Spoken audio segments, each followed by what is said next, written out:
hoje vamos entrevistar Bibiana Maia. A Bibiana que vai falar sobre fake news nas eleições. Convidamos para participar dessa entrevista o nosso amigo, jornalista e filósofo e psicólogo Lúcio Massaferri Salles, um estudioso no assunto. A Bibiana é também mestre em desenvolvimento sustentável.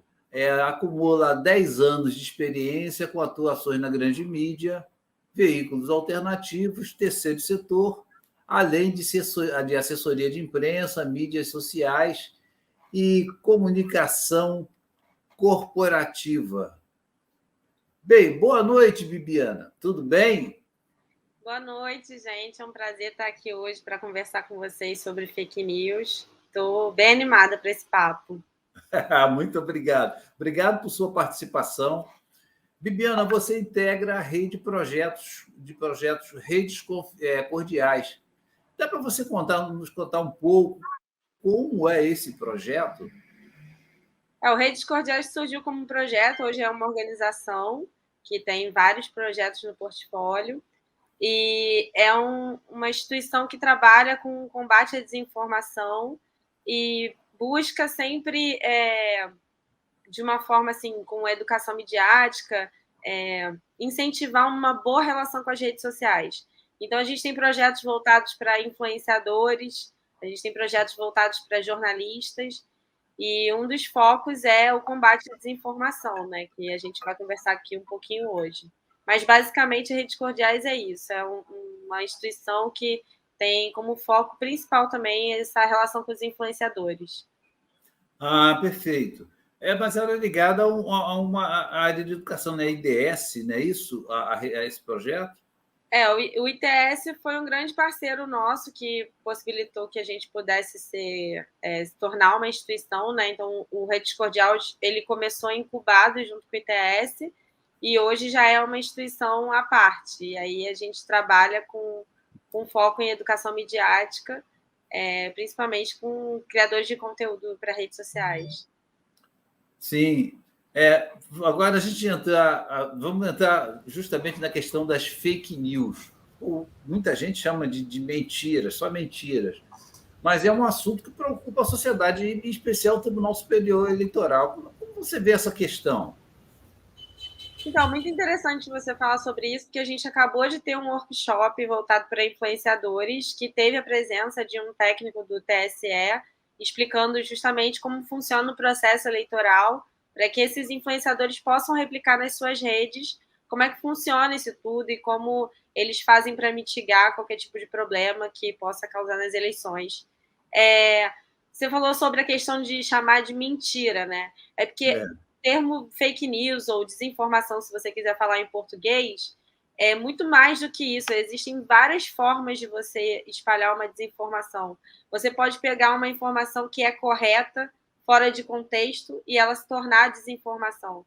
Você pode pegar uma notícia que é de 2000 e colocar como se fosse agora, e ela é verdadeira, só que ela não é desse momento atual. Você pode pegar uma foto que é verdadeira e dizer que também é desse momento atual. Então, acho que acaba que é muito complicado você resumir a dizer que é só mentira, porque pode ser uma coisa fora de contexto, ou, por exemplo, também pode ser uma sátira que não seja compreendida da forma correta, uma piada, uma ironia, que acaba se tornando desinformação porque as pessoas entenderam como se fosse uma verdade, não uma piada, por exemplo.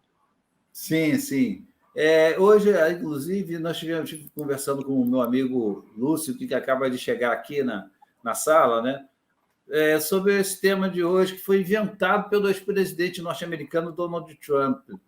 Todo mundo diz fake news é simplesmente mentira, mas ultrapassa essa merda tradução para português. Agora, né, Lúcio? Boa noite, Lúcio. Muito obrigado por você entrar na sala e participar aqui com a gente. Boa noite, Bibiana. Boa noite, Wagner. Estava lá nos bastidores querendo avisar. Gente, não entrei com vocês, estava vendo vocês dois falando. Boa noite, todo mundo. Obrigado, Lúcio. Mas aí essa história de fake news foi inventada realmente pelo Donald Trump, não é isso? Porque ninguém, antes do Trump, antes dessas eleições que estivemos aqui com o nosso presidente atual, né? Ninguém falava de fake news. Não se falava de fake news. Ou eu estou errado? Olha, essa expressão eu acho que começa a ser usada com o Trump, né? Nem me engano. Fake news. Na verdade, fake news é da década de 80, assim. Tem uns pesquisadores que mostram que é mais antigo. Só que ela se popularizou muito meados de 2017, com o Trump também, com a ascensão da extrema-direita de uma forma geral, né? Mas, na verdade, fake news é uma coisa que sempre esteve aí. A gente só está entendendo melhor agora porque é de uma outra dinâmica com as redes sociais. Mas realmente se popularizou com o Trump e aqui com o Bolsonaro no Brasil. O próprio presidente hoje se elegeu fazendo fake news. O que foi divulgado, pelo menos que a gente teve acesso, né? Gostaria de ouvir a Bibiana falar depois sobre isso, mas assim, é que o produtor de mídia, né, da Cambridge Analytica, que é uma filial da Strategic Communication Laboratories, da SL Group, que está fechada, entre aspas, mas eu tenho a impressão, eu andei olhando que eles estão migrando, né? É um grupo grande de profissionais da psicologia, análise de dados, e ele usou mais ou menos um pouco da estratégia que o Trump usou lá, né, Bibiana? Né? De disparo de massa para o WhatsApp, essa estratégia de desinformação, né, de descontextualizar mídias, para atacar o público indeciso, né, os eleitores que seriam, em tese, em planilhas mais manipuláveis com essas propagandas em massa que eles fizeram, desinformação. Né? A gente lembrando aqui kit gay, mamadeira erótica, né? E toda a série, isso só para usar os mais folclóricos, né? Mas assim, tiveram coisas assim, que, do meu ponto de vista, pelo menos, muito mais sérias, envolvendo acusações, envolvendo mentiras mesmo aí, graves, né? Tem até um livro, né, da jornalista Patrícia Campos Melo que fala sobre isso, né, que é A Máquina do Ódio, que fala sobre tudo que aconteceu a partir das eleições de 2018. Eu sou jornalista antes de trabalhar no Redes Cordiais, eu também trabalhei com campanha e eu trabalhei durante 18, né, e era uma avalanche realmente de fake news que a gente estava vendo e a gente ainda não estava preparado para isso. Quem trabalhou em campanha desse ano não sabia como funcionava, assim, ainda não tinha essa noção de que poderia ser orquestrado com vários celulares sendo usados ao mesmo tempo, com uma fazenda, né, tecnológica que chama hoje em dia, uso de robôs. Então, isso se profissionalizou e 2018 é um marco realmente nas eleições. E aí esse livro é muito interessante, da Patrícia Campos Melo, que mostra muito essa investigação sobre como o governo Bolsonaro chegou ao poder com o auxílio desse tipo de mecanismo. Uhum. Mas a verdade é que a gente tem isso em várias vertentes, né? Existem vários campos. E uma coisa que é difícil é de detectar quem é que realmente construiu aquela fake news. Sim. Então, às vezes, você recebe e você não sabe a origem, né? É muito complicado você conseguir rastrear um meme no WhatsApp, principalmente no WhatsApp, porque as conversas são criptografadas, né? Então, hoje em dia o Telegram também é um objeto de preocupação até nas eleições, pela quantidade de grupos muito grandes que consegue abarcar muita gente, e essas conversas são criptografadas, então é difícil de você conseguir investigar de onde vem, para onde vai, e a disseminação é muito rápida, realmente. 2018 acho que foi um marco sobre isso, né? A disseminação muito rápida pelo WhatsApp. Agora, deixa eu te perguntar, Bibiana, esse ano tem uma peculiaridade. Em 2018, o atual presidente era candidato, não tinha nada a ver. Mas esse ano ele está no governo, ele é o presidente. Você acha que ele e o grupo dele vão se comportar diferente em relação a isso? Você acha que isso pode acontecer? Eu acho que agora os holofotes estão muito fortes, né? O próprio TSE, o próprio TSE tem um programa de combate à desinformação que reúne várias instituições, entre elas o Redes Cordiais, que vem se preparando desde as últimas eleições, inclusive para prefeito, né, em se organizar para enfrentar isso, né? Então, eu acho que não vai ser como 2018. Acho que hoje em dia a gente está um pouco mais preparado e esse período também serviu muito para fazer educação midiática, né, com as pessoas, para as pessoas aprenderem a checar informações, aprenderem a diferenciar o que é um site confiável do que não é. Então, eu acredito que vai ter, né, é difícil não ter fake news, mas eu acho que a gente está em outro cenário já. Não é um cenário de surpresa mais, né? Eu acho que as instituições estão mais preparadas. Então, acho que vai ser bem diferente, mas é muito difícil prever o que vai acontecer, né? É difícil. Você está falando que o Redes Cordiais está nesse grupo, está na parceria com o TSE, é isso? É. Como é que é a atuação dele lá? Então, a atuação justamente teve vários grupos de trabalho, discussões, como é que isso poderia ser feito, né? Então, como o TSE pode trabalhar em conjunto. E uma das parcerias foi realmente o TSE fechar um apoio com a gente para dar palestra para os influenciadores que fazem parte da nossa rede. Então, eles estiveram agora no nosso workshop para influenciadores para explicar como funciona todo esse processo eleitoral, por que a urna é segura, e por que a urna não é a única parte importante também nesse processo, né? Que envolve vários programas, softwares, pessoas, procedimentos, que acontece muito tempo antes de começarem as eleições. Então, esse tipo de parceria que o TSE acabou fechando com a gente, para que esses influenciadores possam usar as suas redes para replicar essas informações. Porque hoje uma preocupação muito grande do processo eleitoral é realmente mostrar que esse processo é muito seguro, é mais seguro do que se a gente voltasse a usar a cédula de papel, como muitas pessoas gostariam. Mas mais uma vez, infelizmente, eu tenho que citar o nosso presidente, né? Que é o cara que mais duvida, embora tenha sido eleito nesse modo moderno, né? Avançado, que mais duvida da contagem de votos, né? E aí ele parece que eles estão com medo, né? Então, sem estratégia nenhuma, porque não vão poder usar tudo aquilo que usaram em 2018. Ou eu estou enganado, Lúcio? Será que é isso mesmo? Será, Bibiana? Lúcio, você pode se manifestar também. Não, cara, na verdade, eu estou atento à Bibiana. Primeiro que eu estou conhecendo hoje o trabalho que ela realiza, né? E as redes cordiais e tal, eu realmente não conhecia. Então, estou escutando aqui, porque eu também tenho mais dúvidas nesse sentido, Wagner, Bibiana, quem estiver nos ouvindo, do que propriamente respostas, né? Porque é um campo, né? Eu não sei se vocês vão concordar comigo, mas eu creio que sim. É um campo que, muito embora a internet pública, né, ela já vai completar daqui a pouco quase 30 anos, mas esse campo, esse tipo de marketing, propaganda fortíssima, atingindo o eleitorado indeciso, com as fake news, né, para usar a expressão que a gente está usando aqui, ou com desinformação estratégia, isso é relativamente novo, né?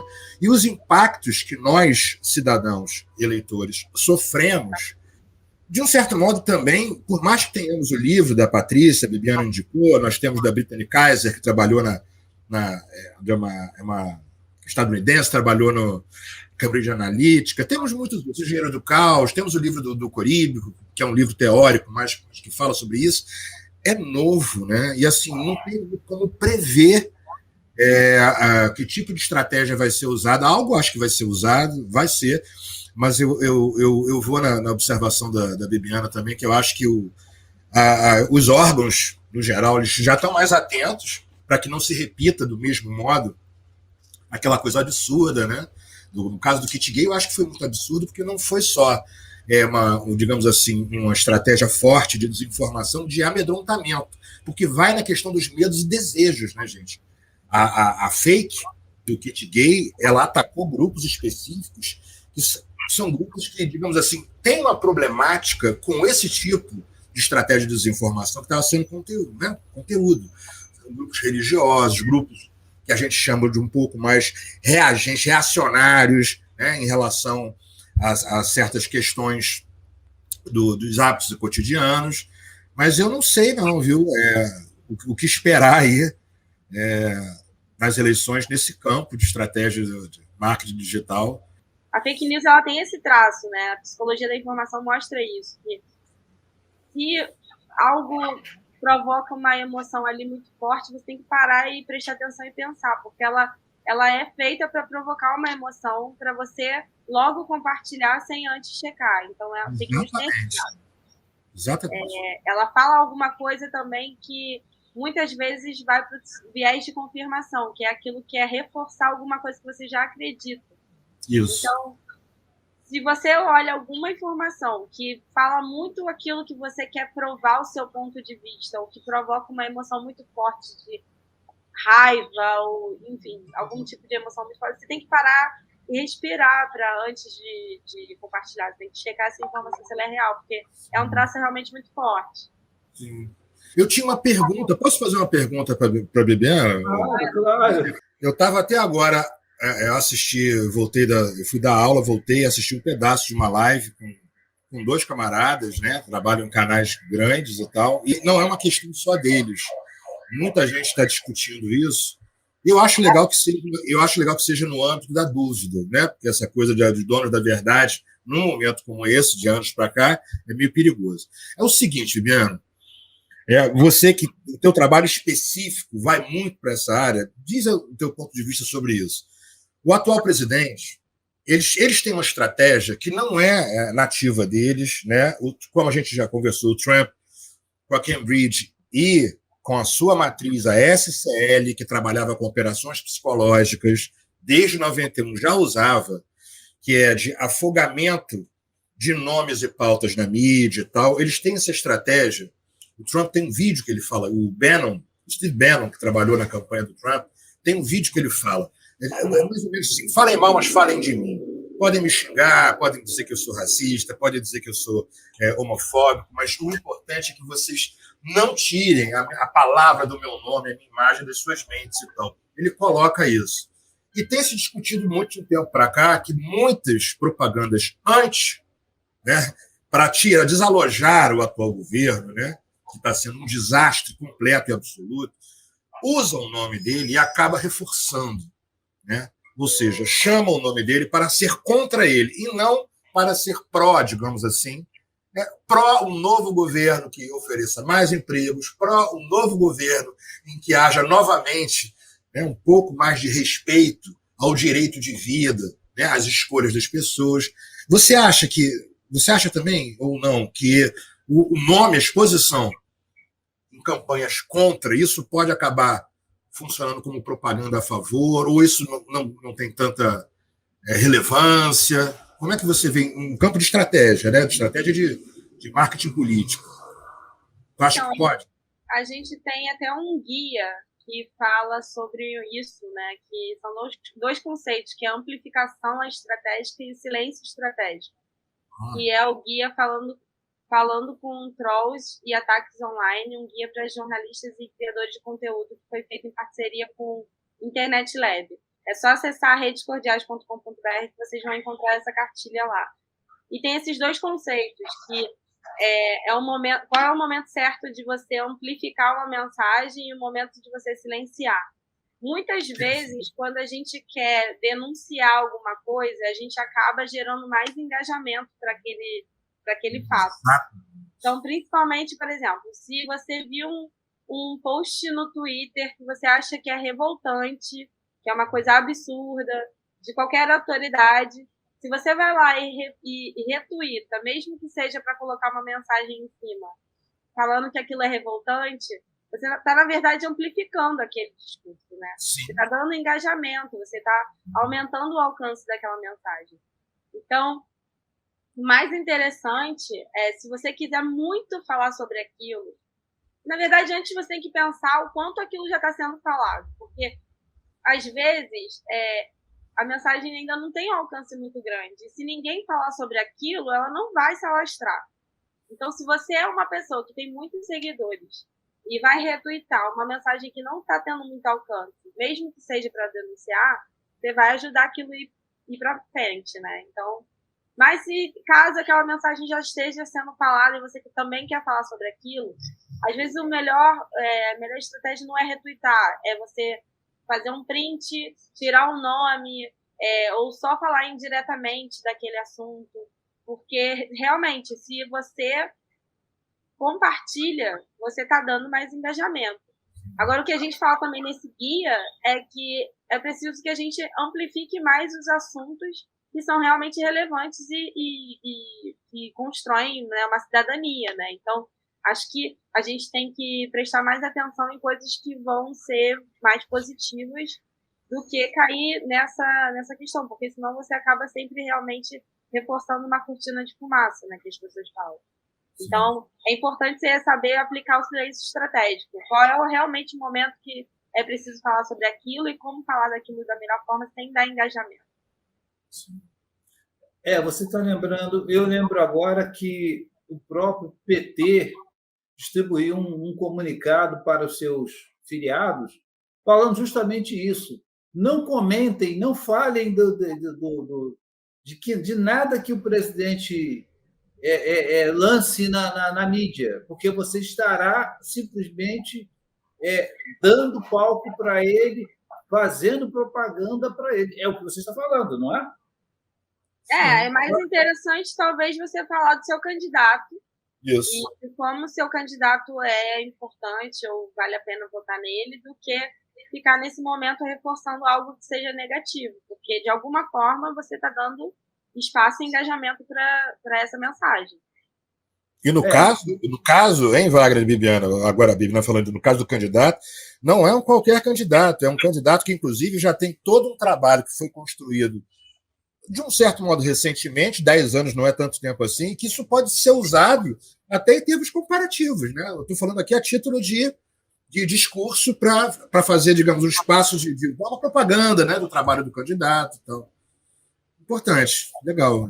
Eu coloquei, inclusive, eu vi uma dessas postagens aí, um seguidor dele falando sobre alguma coisa, comentando um assunto que ele falou, e eu coloquei isso. Eu não comento as coisas que ele fala, ele só quer palanque, ele só quer palco. E é mesmo, ele toda hora ele entra numa polêmica para difundir o nome dele. Quem não perceber isso... No caso, por exemplo, eu acho um pouco diferente no caso do jornalismo, né? O jornalismo ele precisa reportar. Sim. Afinal de contas, se for uma autoridade, então, se for o chefe da nossa nação, é preciso reportar isso. Mas você, enquanto influenciador, porque todo mundo é um pouco influenciador enquanto está na rede social, será que você precisa também replicar essa mensagem?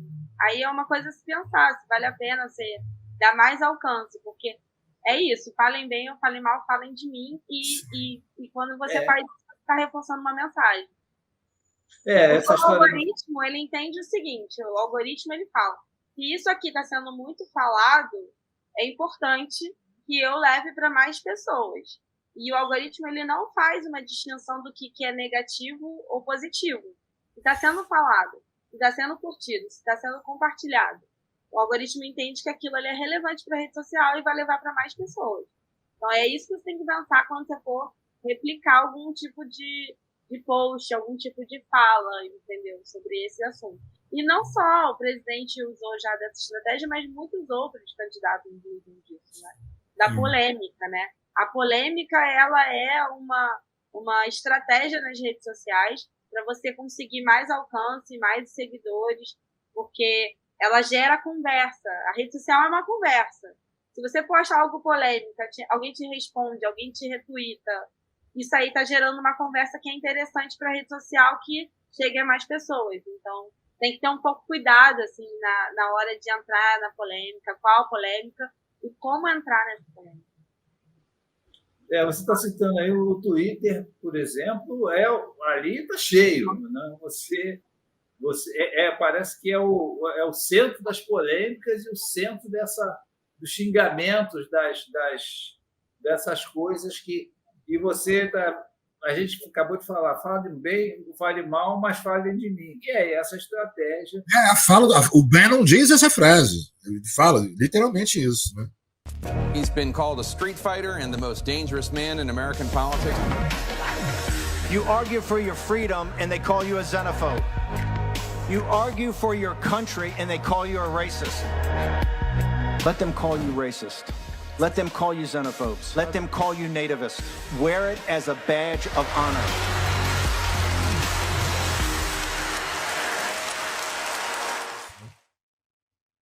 Porque se alguém fala bem ou fala mal de você, opa, né?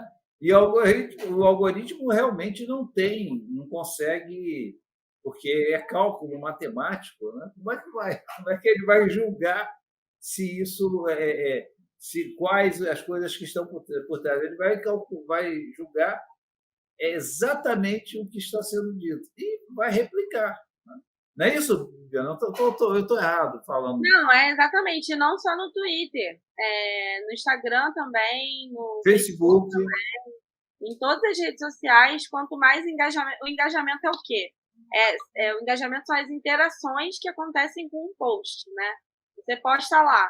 Se alguém curtiu, isso é uma interação. É um engajamento que você está gerando. Se alguém comentou, se alguém repostou, isso tudo são formas de interação que entram nesse engajamento. Quanto mais engajamento tem aquele post, mais ele vai ter alcance na rede social. Então, se você quer que uma mensagem positiva chegue para mais pessoas, curte, compartilha, comenta. Por isso que você tem que falar do sininho, por isso que tem que botar o like na live, por isso que tem que comentar, porque o algoritmo entende isso. E aí, se você só se engaja também para as coisas que são negativas, só as mensagens negativas vão chegar para mais pessoas. Sim, esse ano, eu não sei se, já que a gente está falando de eleições, esse ano vai ser o ano, como isso já vem desde 2016, se configurando cada vez mais, vai ser o ano de eleições via internet, não é? A internet vai ser fundamental nesse ano. Você não acha? O que você acha, Lúcio, também? Sim, eu acho que não é nem só a eleição. Eu acho que o presente, nosso futuro, trabalhos também, homework, tem uma série de coisas, a digitalização do trabalho em repartições públicas, né, secretarias, por exemplo, educação e tal, já estão fazendo tudo pela internet. É uma tendência também, né? E essas campanhas, para usar aqui a palavra do engajamento também, né, de eleitorais e de propaganda e tal, eu acho que cada vez mais, eu creio que cada vez mais isso vai se solidificar. Porque as redes sociais estão presentes na vida de todo mundo. Exatamente. Né? E se você olhar, por exemplo, na telefonia, se você tiver qualquer mínimo pacote de pré-pago, você consegue acessar as redes sociais. Isso é uma questão também. Porque você pode não conseguir... Nossa, tem água aqui. Você pode não conseguir, por exemplo, acessar um site de notícia porque você não tem pacote de dados. Mas você consegue acessar as redes sociais. Você consegue acessar o WhatsApp. Então, às vezes, você vai acabar se informando pelas redes sociais. E isso é uma questão também, né? E fortalece muito nas eleições. Tanto é que o WhatsApp decidiu que só vai implementar os grupos grandes, como já existem no Telegram, depois das eleições no Brasil, para não estimular a desinformação. Sim.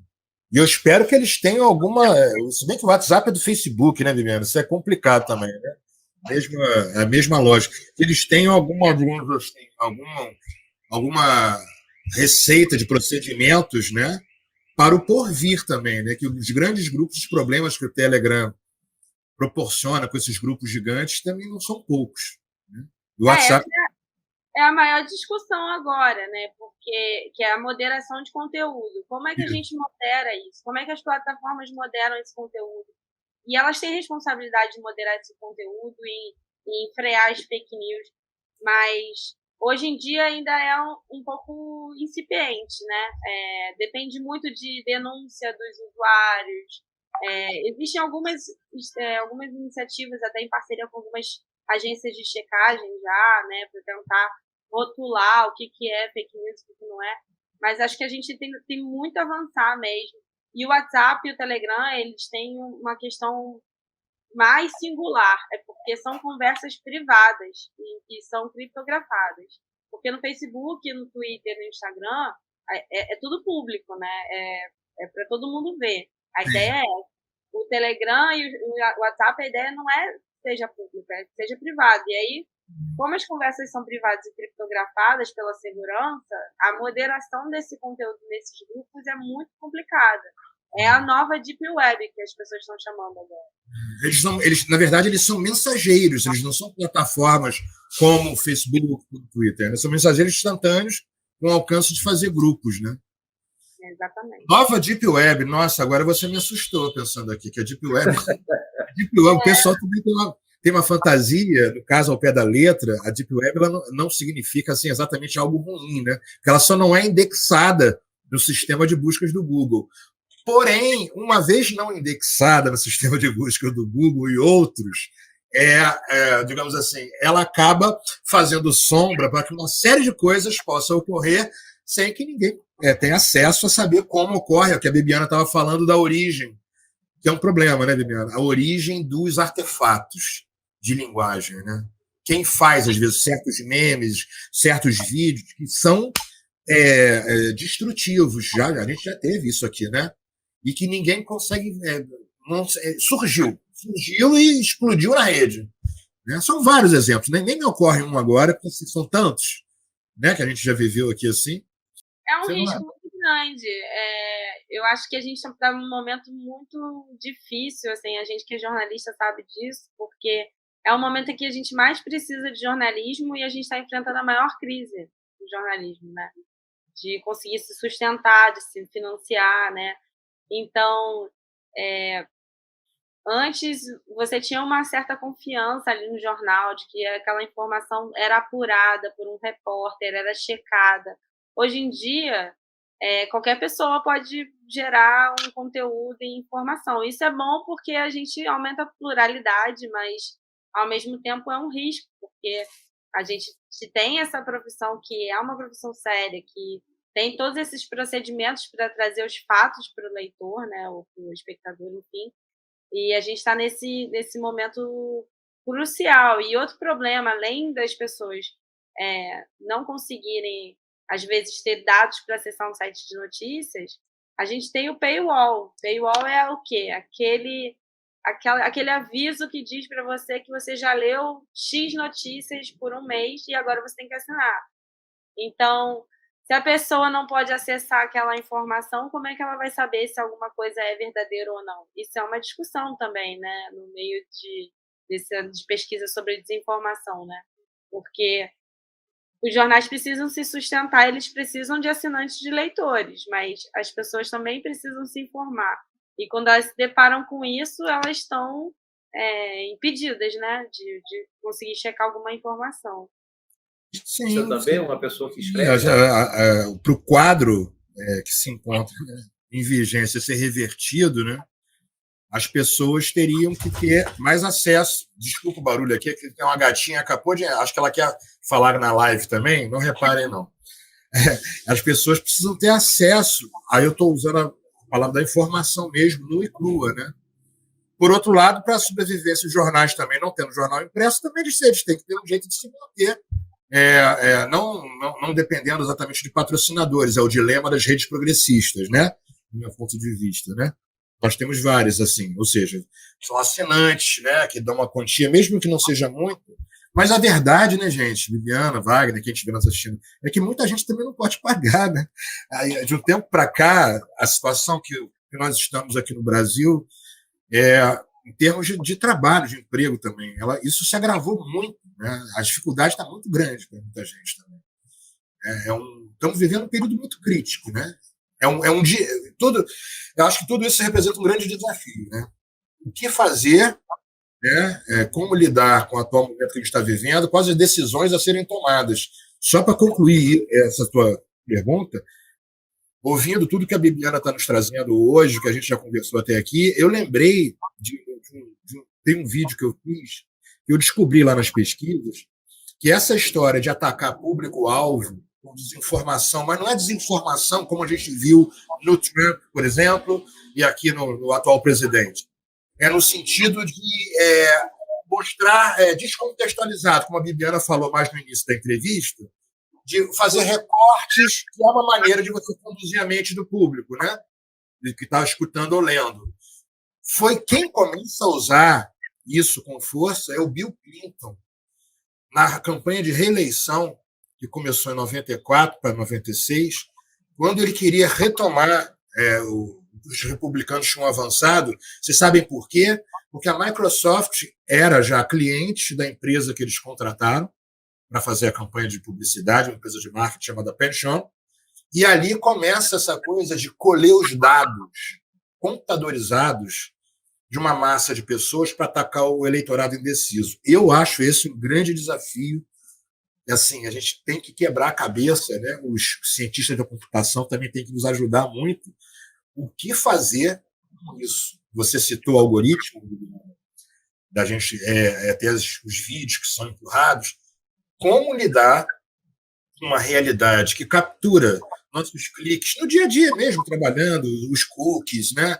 Os jornais que a gente entra vão capturando. Alguns têm essa ponte com venda de dados, cadastros e tal. Eles que eu digo, agências e grupos, fazem uma planilha, né, chama-se datificação do eu, para poder fazer propaganda específica para pessoas e grupos. E aí é aí que começa também uma parte perigosa da coisa, né?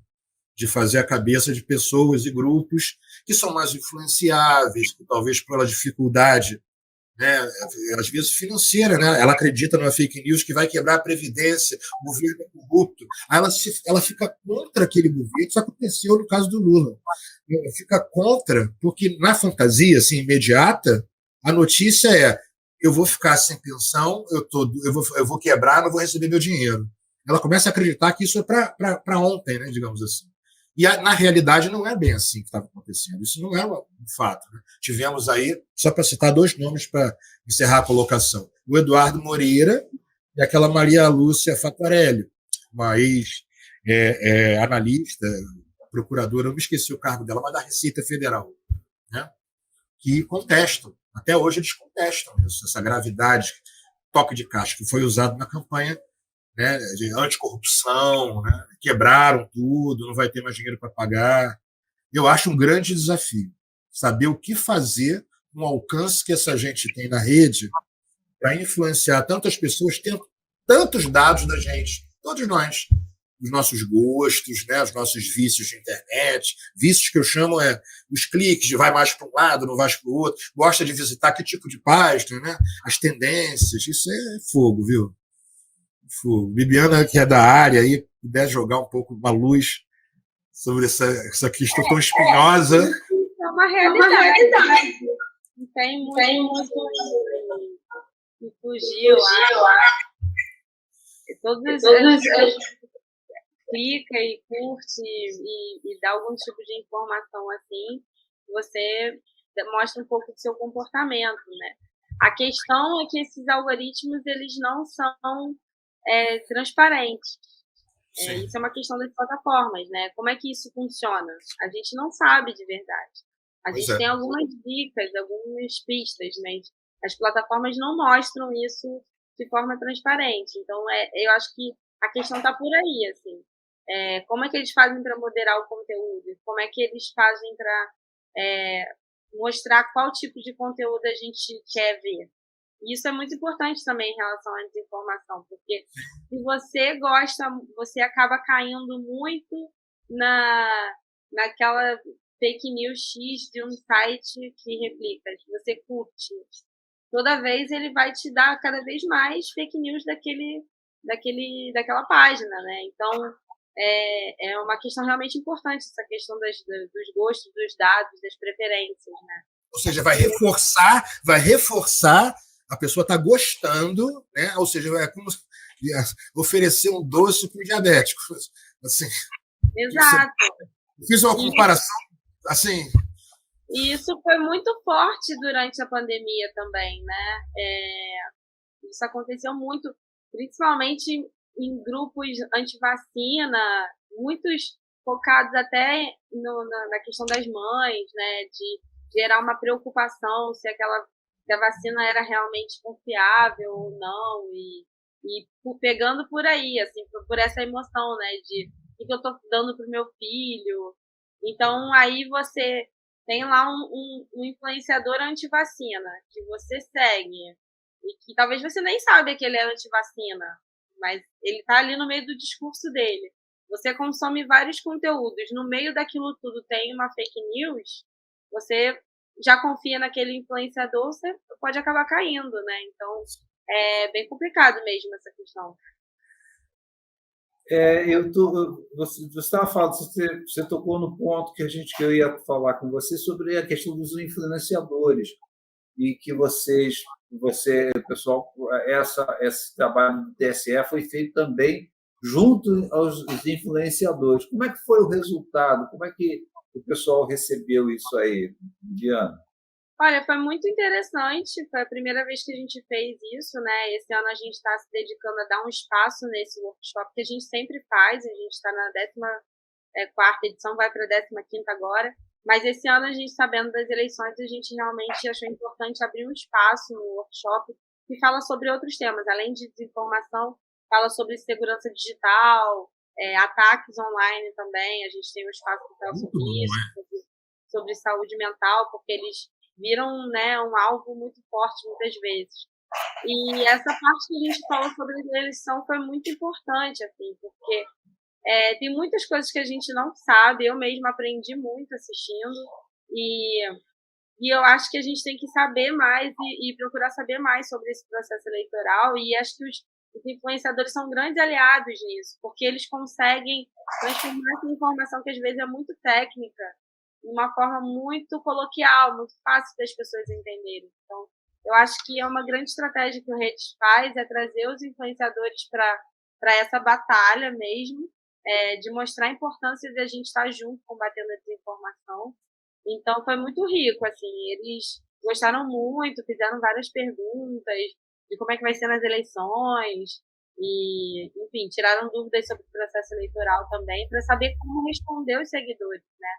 Porque eles viram um ponto de segurança na internet para os seguidores, né? As pessoas confiam neles, eles têm uma autoridade ali, uma relação de troca há muitos anos, às vezes. Então, é importante que eles sejam aliados, assim como o jornalismo, né? Eles são tão importantes hoje em dia quanto os jornalistas dos sites de notícias. Quando você está falando de influência responsável, você está falando também de gerar informações com responsabilidade. Então, não é só a sua opinião, é saber que a sua opinião tem que estar embasada em alguma informação, né? Então, essa é a nossa aposta, a aposta do Redes Cordiais. É que eles estão comprometidos com a informação correta e que, por mais que eles tenham a opinião deles, eles estão comprometidos com isso, né? De passar um fato, não passar uma fake news. E ajudar a ensinar também os seguidores a detectarem o que é verdadeiro e o que é falso. Sim. Você pode citar mais alguns pontos desse workshop que foi tratado nesse workshop, alguns pontos? Você pode citar para a gente aí alguns detalhes desse, você como jornalista?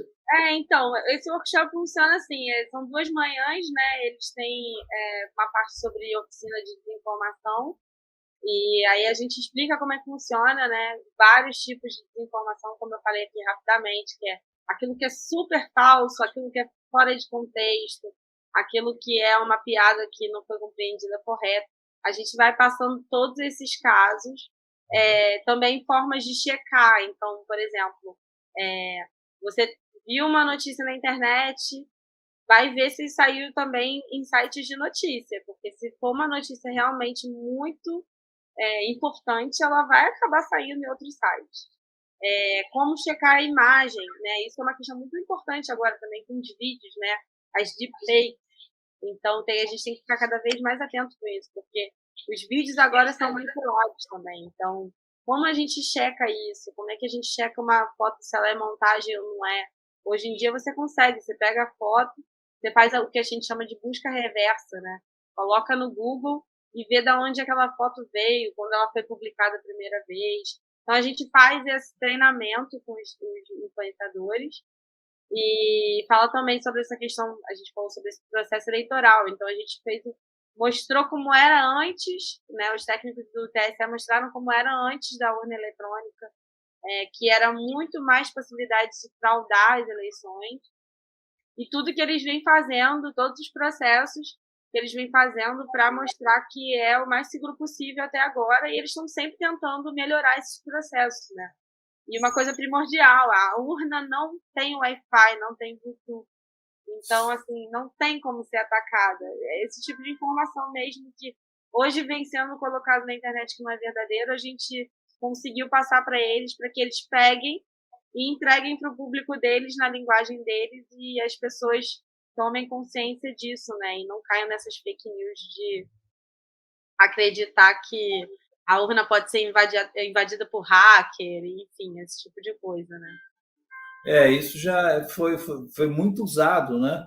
Tem sido muito usado até pelo grupo aí da extrema-direita, que eu acho que é um termo muito antigo ainda, extrema-direita, esquerda no Brasil. E interessante, esse trabalho que nós estamos lá em Angola, um dos nossos correspondentes disse: Wagner, aqui não tem esquerda nem direita, não. Aqui é o partido, é o outro, e não tem nada disso, né? Então, eu acho, quer dizer, eu aponto como um trabalho extremamente importante do TSE para que não aconteça como aconteceu das últimas vezes. E os partidos também tomarem ciência e cuidado para que não permitam desse tipo de coisa, né? Porque, por exemplo, eu vi não só o PT, mas como outros partidos estão fazendo isso. Dizem assim: não comentem o que ele disse, não comentem nada do que falem de coisas importantes. E aí você pode neutralizar essa história, né? Você consegue neutralizar pelo menos uma parte. Gente, eu quero agradecer aqui a participação do Marcos André Cardoso, elogiando, dizendo parabéns pela escolha do tema e condução do problema. Agradeço a participação do Marco André Cardoso. Nós estamos chegando ao fim do nosso programa, Bibiana. Infelizmente. Geralmente o que é bom é rápido, Bibiana. É rápido, Eu queria deixar esse restinho de programa, 1 minuto para suas considerações finais, e espero que você volte aqui para falar de mais fake news e falar de outros temas de que você considere importante.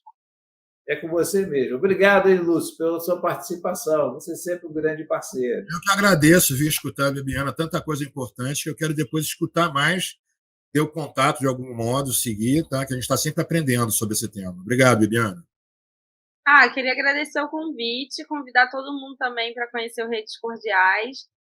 Além desse trabalho com os influenciadores, a gente tenta sempre produzir conteúdo nas nossas redes sobre isso, né? Sobre a relação com as redes sociais, sobre como não cair em fake news e etc. Então é só seguir @Redes Cordiais em todas as redes e se tornar um aliado nessa luta, né? Quanto mais pessoas estiverem interessadas nisso e pesquisarem sobre isso, a gente vai ter eleições mais limpas, mais justas para todo mundo, né? Você falou dos partidos, eu acho muito interessante que os partidos também sejam aliados para a gente ter uma democracia, né? Com fake news a gente não tem democracia de verdade. Então, acho que todo mundo tem que ser aliado nessa luta.